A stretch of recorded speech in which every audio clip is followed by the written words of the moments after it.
Hi, everybody. Ian Bremmer here, and kicking off the week with more concerns about rising tensions between the United States, NATO, and Russia over Ukraine.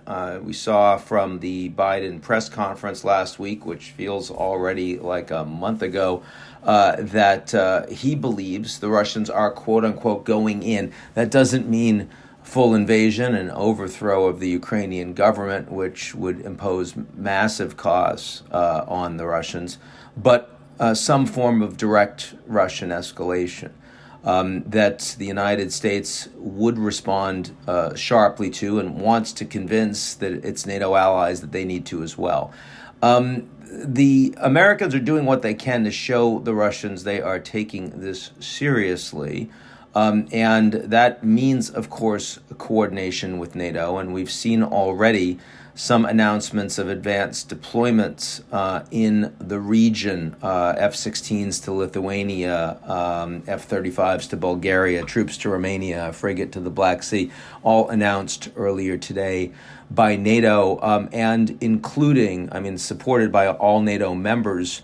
But the countries involved include France in directly providing those deployments, which is important given that the French president was talking about strategic autonomy and basically going it the European way, which ain't going to work, but makes NATO and makes the United States look weaker in their ability to respond to Russia right now. The Americans are also talking potentially about some level of preemptive sanction.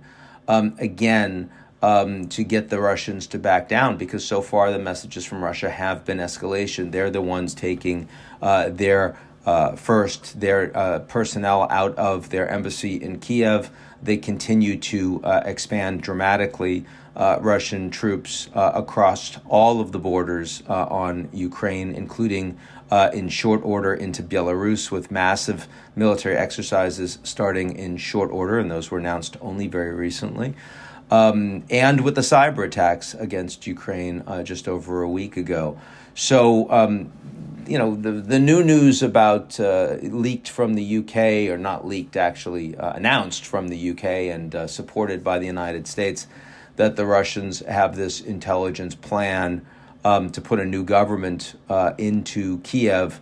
Doesn't really change my view in the sense that it's very clear that President Putin has ordered that there be a plan in place if he were to decide to full-on invade and overthrow the Ukrainian government. He wants a plan, and they've put together a plan for him. Doesn't mean he's going to do it. It means that the plan is there, and that's consistent with coercive diplomacy, and it's consistent with Putin keeping options open. Doesn't tell you very much about what he's going to do. But I do think that all of the Russian activities are consistent with, if we don't have a diplomatic breakthrough, and diplomacy is still ongoing, but there's no reason to believe there's a breakthrough, then we will see a level of further escalation from Russia, and America and NATO has to respond. One of the heartening things is that in reality, the U.S. policy towards Ukraine is broadly consensus on almost every issue. Democrats and Republicans across the political spectrum agree that the U.S. should be making strong efforts to engage in diplomacy with the Russians right now to bring tensions down. Everyone agrees on that. Everyone agrees pretty much that the Americans should provide further military support for the Ukrainian government. The U.S. is doing that. Furthermore, that there needs to be heavy deterrence against any Russian intervention into Ukraine. Any Russian intervention into Ukraine, the Americans have to be very clear that the Russians are going to pay a very significant cost. Furthermore, the U.S. needs to get the Europeans on the same page with all of that, and that's a hard thing to do, but that still is supported across the board in the U.S. And finally, across the board in the U.S. is that Ukraine should not be offered a NATO invitation, but the NATO invitation cannot be taken off the board unilaterally by Russia. I can't remember the last time I've seen a serious foreign policy crisis that the U.S. was in. We could talk about Iran, we could talk about Afghanistan, we could talk about the war in Iraq. Almost anything you think about, that there was this level of actual agreement across the political spectrum on what the Americans should do. That, I mean, you put a Republican leader in place, the views would be the same. But the country is so incredibly divided that everyone is trying to find just things to pick on, in part because there's no utility in saying the other side is right. And furthermore, assuming that the policy doesn't work to some degree. And there's a high likelihood that the policy won't work to some degree because America is in a challenging position. The Russians care a lot more about Ukraine than the U.S. does. The Russians have a lot more economic influence over Europe than they do over the United States. So the U.S. has more freedom of action, if you were.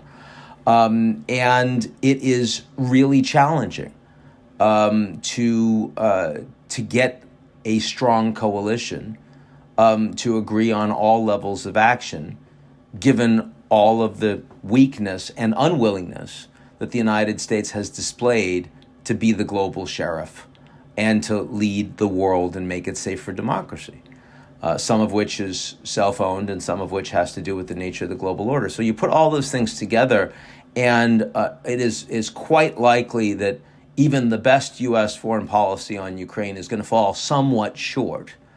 And also that as a consequence of that, the fingers that are going to be pointed are going to be extravagant. Now, I will say the one thing that I've been annoyed by that's come from the U.S. and some allies, I'm looking at you, Canada, has been the virtue signaling. The hashtag Stand With Ukraine, which, I mean, the Obama administration started. And I remember when Jen Psaki was putting up that placard. And I was really annoyed with her at the time when she did it. And I'm annoyed now, too. It looks weak. The Russians think it's a joke. And it's unnecessary. I mean, it's the sort of thing that you do when you don't actually have a policy. But the reality is that the Americans and the Europeans, as I've just laid out, have a policy. It's not a bad policy. And it reflects both multilateralism and strength. And also reflects the limits of what the Americans aren't going to do. I mean, you can stand with Ukraine, but we're not bringing them into NATO.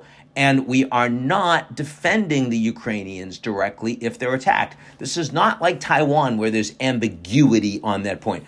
There is no ambiguity that the Americans and American allies, if the Russians roll tanks in, may be sending weapons to Ukraine, but they are not coming to Ukraine's direct aid. There is not a chance that this is going to be World War III with the Americans and the Russians fighting over Ukraine. That's not going to happen. And so precisely for all those reasons, we should stop with the hashtags and we should focus on real diplomacy and real consequences, which I think most of us are doing, but some of us aren't. And it's again, one of these silly things that allows people to have their hair on fire in the media and on social media. And right now, this is a time when the U.S. should be coming together because, frankly, in reality, we are together, which is interesting and useful for us to remember. So that's it for me. I'll talk to you all real soon.